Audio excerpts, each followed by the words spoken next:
Hi viewers, இன்றைக்கி சமைக்கலாம் ருசிக்கலாம்னா நம்ம ஜவ்வரிசி பால் பாயசம் எப்படி பண்ணுறதுன்னு பார்க்கலாம்.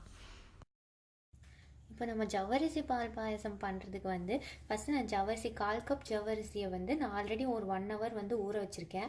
ஊற வச்சோன்னா நம்ம சீக்கிரமாக ஜவ்வரிசி வெந்துடும், இல்லைன்னா ஜவ்வரிசி வேகிறதுக்கு ரொம்ப நேரம் ஆகும். அதனால் ஊற வச்சுருங்க. இப்போ நம்ம பால் பாயசம் பண்ண ஸ்டார்ட் பண்ணிடலாம். ஒரு பேனில் 1 டேபிள் ஸ்பூன் நெய்,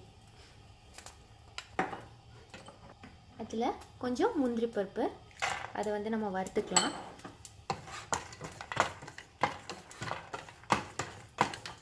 ரோஸ்ட் ஆனதுமே கொஞ்சம் கிஸ்மிஸ் பழம்.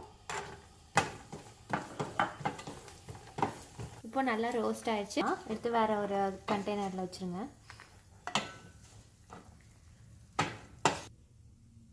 இப்போ தனியாக எடுத்து வச்சாச்சு நம்ம முந்திரி பருப்பையும் உலர்ந்த திராட்சையும்.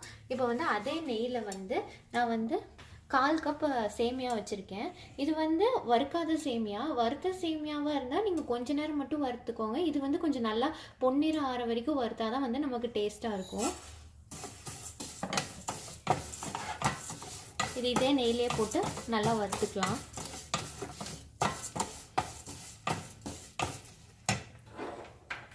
நல்லா ரோஸ்ட் ஆகிடுச்சு. இப்போ இதையும் நம்ம எடுத்துடலாம்.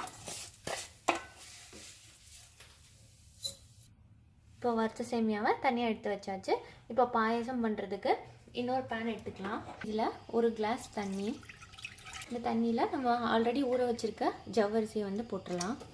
இப்போ இது கூடவே நான் கொஞ்சம் 1 கிளாஸ் அளவுக்கு பால் எடுத்து வச்சுருக்கேன், அதையும் ஊற்றிடலாம். இப்போ ஜவ்வரிசி நல்லா வேகணும், நல்லா கண்ணாடி மாதிரி ஆகணும். அது வேகிறதுக்கு எப்படியும் ஒரு 10லேருந்து இல்லை 15 மினிட்ஸ் ஆகும். அது வேகட்டும். இப்போ ஒரு 5 மினிட்ஸ் ஆயிருக்கு. இப்போ ஆல்மோஸ்ட் ஜவ்வரிசி வெந்துருச்சு. நம்ம ஆல்ரெடி ஊற போட்டதுனாலே சீக்கிரமாக வெந்துருச்சு. இப்போ பார்த்திங்கன்னா ஜவ்வரிசி பாருங்கள் நல்லா எப்படி கண்ணாடி ஆயிடுச்சுன்னு. இந்த மாதிரி இருந்தால் வெந்துருச்சுன்னு அர்த்தம். இப்போ நம்ம இது கூட வறுத்து வச்சுருக்க சேமியாவையும் போட்டுடலாம்.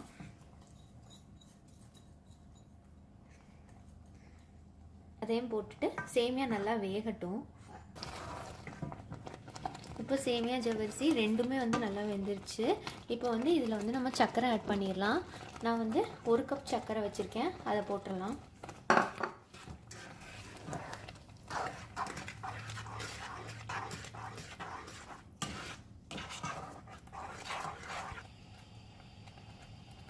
இப்போது இது கூட நான் இன்னொரு கிளாஸ் பால் வச்சுருக்கேன், அதையும் ஊற்றிடலாம்.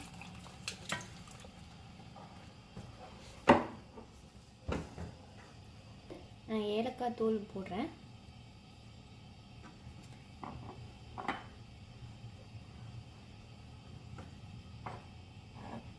இதுக்கடுத்து நம்ம ஆல்ரெடி வச்சு வச்சுருந்த முந்திரி பருப்பும் உலர்ந்த திராட்சையும் போட்டுடலாம்.